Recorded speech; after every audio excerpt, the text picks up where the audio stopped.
Polen hat heute Nacht zum ersten Mal auf unserem eigenen Territorium auch mit bereits regulären Soldaten geschossen. پاش چەندین ساڵ کە تەواوی جیهان بەدەست ئاگری جەنگێکی سەرتاپای نێودەوڵەتیەوە دەیناڵاند، ویلایەتە عوسمانیەکان بە سەردەمێکی سەختدا تێدەپەڕین. کار و پیشەی خەڵک پەکخرا و هێزە دژوارەکانی جەنگ دەستیان بەسەر زۆربەی داهاتەکاندا گرت، تەنانەت بە مرۆڤەکانیشەوە. ئەوە تا ڕەشبگیری کران و بەرەوبەرەکانی جەنگ و کوشتن بە زۆرە ملێ ڕاگوێز کران و تەواوی ئەو ناوچەیی کە دواتر ناوی عێراقی لێنرا بەرەنگاری برسێتی و کارەسات کرایەوە. تەنانەت ئەو ناوچانە دراوێکی تایبەت بە خۆی نەبوو، هەر بۆیە بە دراوی عوسمانی و هندستانی و بەریتانی مامەڵەیان دەکرد.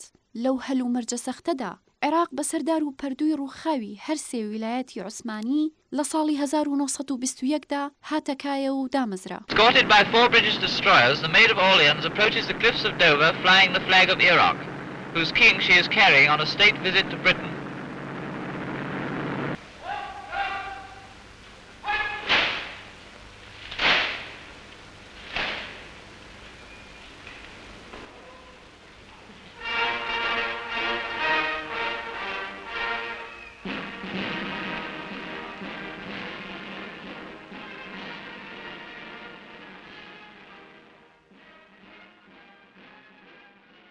ساڵانی 1950 بۆ 1958 جیاوازی تایبەتیان هەبوو لە چاوساڵانی قۆناغەکانی تری عێراق، ئەلبەتە لەبەر ئەوەی سیاسەتی ئابووری سەری هەڵدا، هەر بۆیە بە قۆناغێکی نمونەیی دەژمێردرێ. جەختکردن لەسەر وەبەرهێنان لە بواری ژێرخان و کەرتەکانی ئابووری، لەوانەش پیشەسازی و کشتوکاڵی و ئاودێری و گواستنەوە و خزمەتگوزاریدا و بەپێی بەرنامەیەکی داڕێژراوی هاوبەشی ڕاستەقینەی نێوان کەرتی گشتی و کەرتی تایبەت. ئەلبەتە لەسەر بنەمای ئەم هاوبەشیە کەرتی هاوبەش هاتەکایەوە کە بە نمونەیەکی پێشەنگی جیهان دادەنرێ. ئەلبەتە پشکی ئەنجومەنی ئاوەدانکردنەوە لە داهاتی نەوت لە ساڵی 1952دا 23 ملیۆن دینار بووە کە لە ساڵی 1954 بەرەو 39 ملیۆن دینار بەرز بووە. دواتر لە ساڵی 1955دا گەیشتە 42 ملیۆن دینار.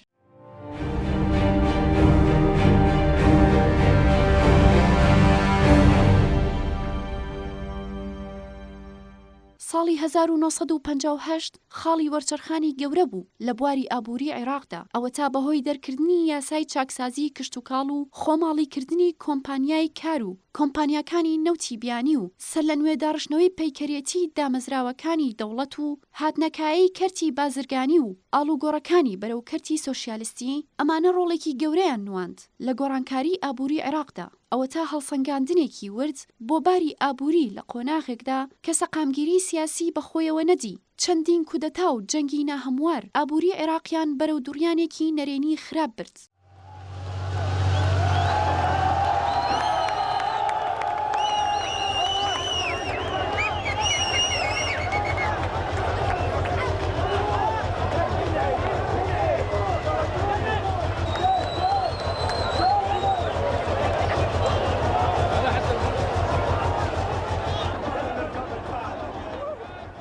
پاش ئەوەی ڕژێمی باز لە ساڵی 2003دا کۆتایی پێهێنرا و پاش ڕماندنی ڕێکخراوی سیاسی و ئابووری و دارایی، هێزەکانی هاوپەیمانی و دەسەڵاتی نوێ هەوڵیاندا سەر لە نوێ ئەو ڕێکخراوە بنیاد بنێنەوە. لەوەشدا پشتیان بەو یاسایانە بەست کە خۆیان دەریان کردبوو، وەک یاسای بەڕێوەبردننی دەوڵەت و یاسای بەڕێوەبردننی دارایی و پشتگوێخستنی میراتی 80 ساڵی بوونی دەوڵەتی عێراق. ئەمەش جۆرە ناکۆکی و ناتەباییەکی لە نێوان توێژەکانی کۆمەلگادا دروست کرد. ئەوەش لە ساڵی 2011 پاشکشانەوەی سوپای ئەمریکا بەڕوونی دەرکەوت. لەو ماوەیەدا عێراق ئاڵوگۆڕێکی دیاری بەخۆیەوە دی، لەوانەش گەشەکردنی خێرای نەوت لە بازاڕەکانی جیهاندا، بە تایبەتی لە ماوەی نێوان 2004 تا 2008دا. هەر لە ساڵی 2004ەوە نرخی نەوت بەرزبوونەوەیەکی دیاری بەخۆیەوە دی، تا لە ساڵی 2008 کە بەلوتکەی ئەو بەرزبوونەوەیە دادەنرێ و گەیشتە 147 دۆلار بۆ هەر بەرمیلێک. پاشتر داچوونی بەخۆیەوە دی بەرەو 60 دۆلار بۆ هەر بەرمیلێک نەوت و سەر لە نوێ هەڵکشانەوە تا ناوەندی ساڵی 2014 کاتێک داچوونێکی زۆری بەخۆیەوە دی. دەرچوونی عێراق لەژێر باری قورسی بەندی حوتەم، جێبەجێکردنی بڕیارەکانی نەتەوەیەگرتوەکان و ناچارکردنی عێراق کە بچێتە ژێرباری قورسی بەندی حوتەم بە هەموو مادەکانیەوە کە چەندین لایەن دەگرێتەوە، لەوانەش پێکهێنانی هاوپەیمانیەکان لە دژ عێراق کە ئەمەش هەڕەشە لە ئاشتی نێودەوڵەتی و دابڕانی پەیوەندی ئابووری و دیبلۆماسیەکان، بەڵام ئەوەی دەبێت جەختی لێ بکەینەوە لایەنەکانی ئابووری و دارایی و باری دراوە کە بەهۆی بڕیارەکەوە تەواوی ڕێکخرا و پێکهاتی دراوی عێراقی لە جیهانی دەرەوەدا پەکی کەوت کە بە هۆشێوە عێراق دوورە پەرێز کرا لە ڕێکخرا و پێکهاتەی دراوەکانی نێودەوڵەتی. ئەمەش بووە هۆی پەکەوتنی بازرگانی دەرەوە و دارایی نێودەوڵەتی و وەبەرهێنانی نێودەوڵەتی. بەم جۆرەش لە ساڵی 1990ەوە تا ساڵی 2007 دوور لە جیهان کاری دەکرد.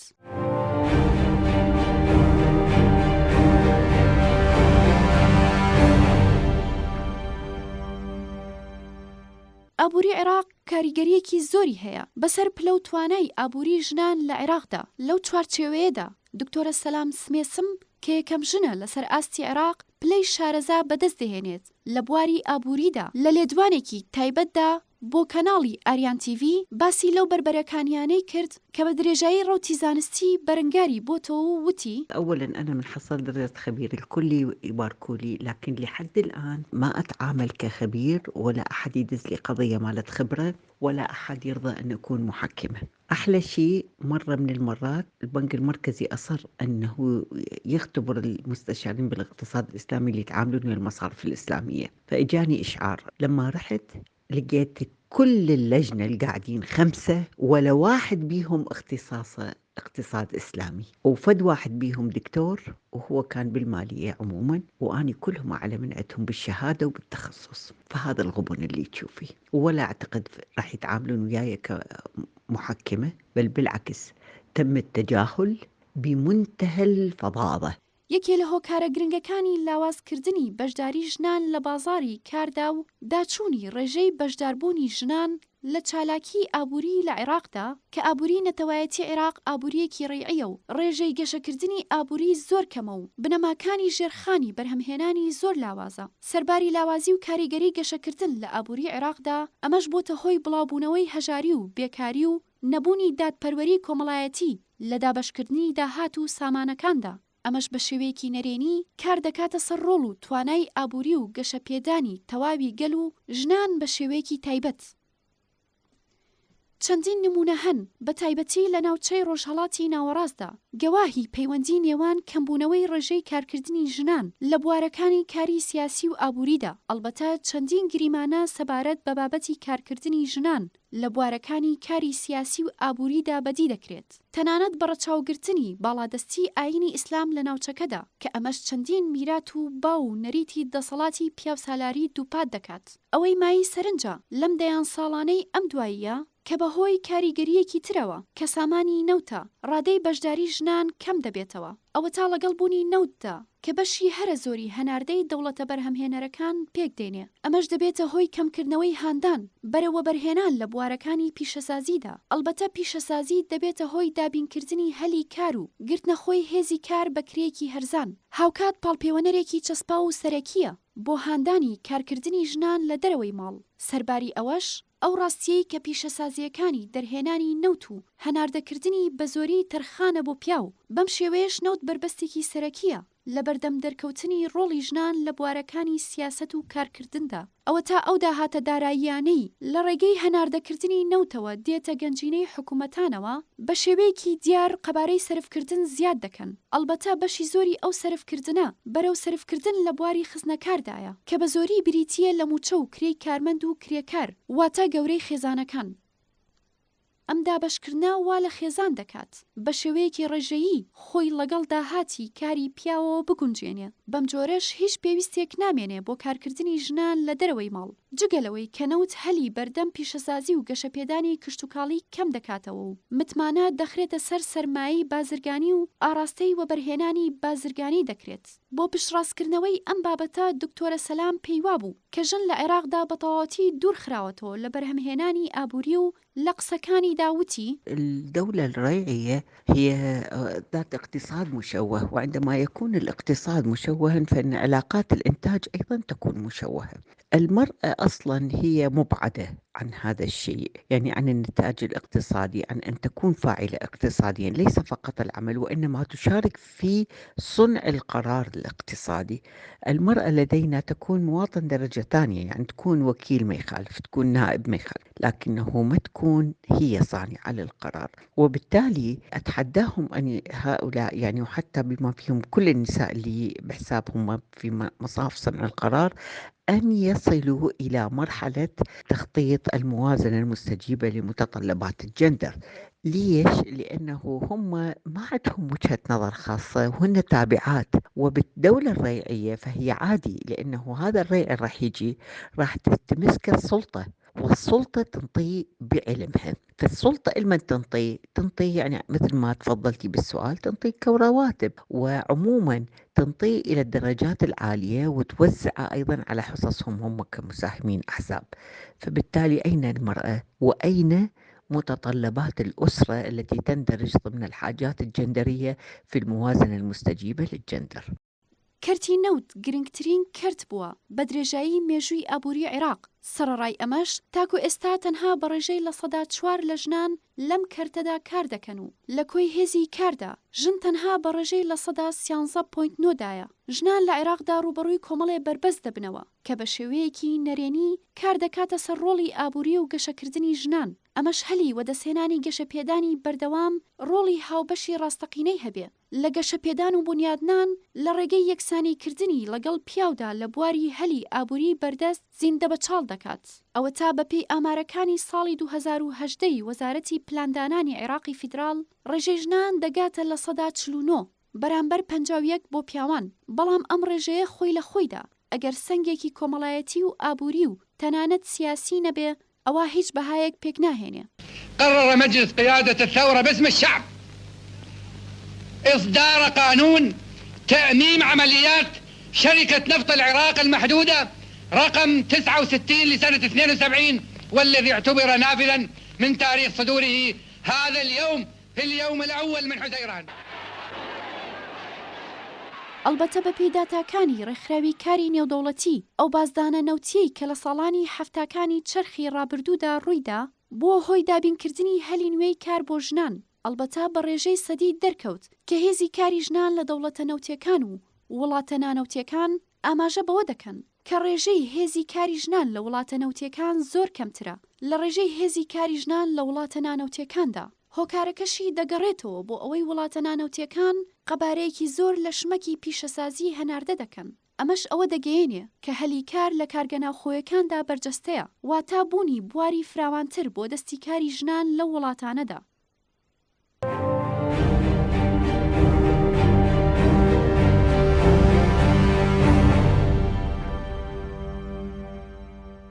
ئەزموونی دەوڵەتی عێراقی لەگەڵ سامانی سروشتی یەکێکە لە ئەزمونە شکست خواردوەکانی ناوچەکە کە بەهۆیەوە ڕوبەڕووی بربەرەکانی و هەڕەشەی ئابووری زۆر بۆتەوە و تا ئێستاش هەر بەردەوامە. نوێترین ئەو قەیرانانەی داشکاندنی بەهای عێراقی لە ئاز دۆلاردا کە لە بودجەی نوێی عێراقدا مامەڵەی پێدەکرێت.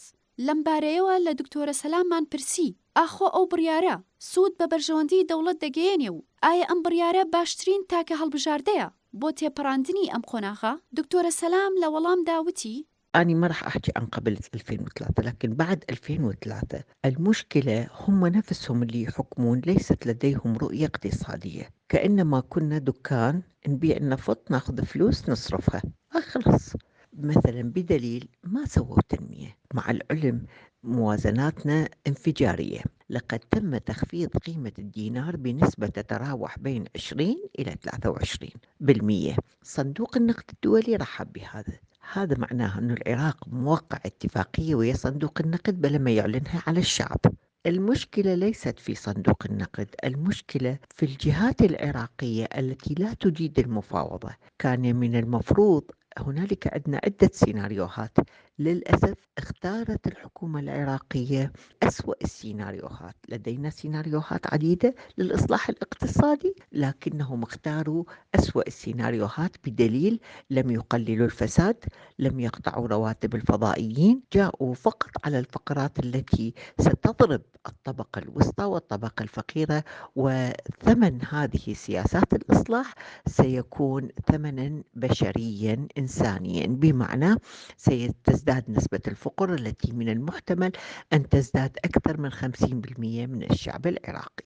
لە کۆتاییدا لەبارەی پەیوەندی ئابووری و دارایەکانی نێوان حکوومەتی فیدراڵ و هەرێمی کوردستان دکتۆرە سەلام وتی كل لهم حق بالثروة العراقية، لأنه هي ثروة لهذا البلد، ولذلك هي من هنا تجي تسمية الحق العام. العلاقة بين الإقليم والدولة أيضا تندرج في باب عدم وجود رؤية اقتصادية. يعني إحنا لحد الآن ما لقينا حكومة. أنا قلت أحكي عن ما بعد 2003، حكومة من وراء 2003 لحد الآن عندها رؤية اقتصادية. ترى من ضمن الرؤية الاقتصادية هي ليس فقط إعطاء مستحقات ورواتب الشعب هناك في كردستان، وهذا واجب، ولكن قضية النفط والتعامل عن بخصوصها والمنافذ الحدودية، هذه تدل على أنه السلطة الاتحادية والأحزاب الحاكمة كلها الكردية والعربية اللي تمثل لها وجود في السلطة الاتحادية في بغداد، هذول كلهم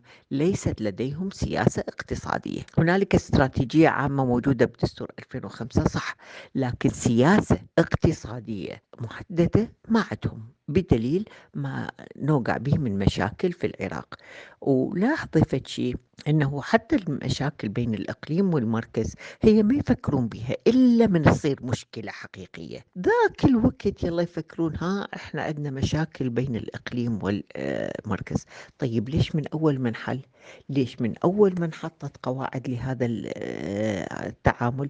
يجب ان تكون هنالك قواعد وفق الدستور، وفق النظام الفيدرالي لتبيان حقوقهم، دون أن ننسى أنه المواطن اللي عايش في الإقليم إلى حق حال باقي المواطنين في العراق باستلام راتب، لأن هو يعيش من أرض العراق. أما المتعلقات الأخرى السياسية فهي من شأن الطبقة صانعة القرار، التي للأسف تضحي بمشاكل الشعب العراقي كله، مو بس اللي بالإقليم. وإحنا اللي مر في هذه الأشهر هو أكبر دليل.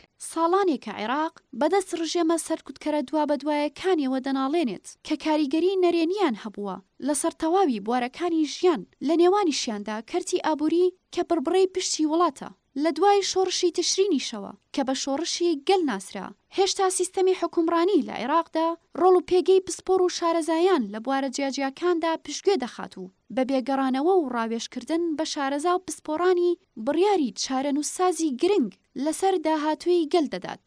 ئەمە شوای کردووە کە وڵات لە قەیرانێکەوە پێ بخاتە قەیرانێکی تر و بە درێژایی 18 ساڵی ڕابردوو لە قۆناغی ڕاگوزەردا بمێنێتەوە.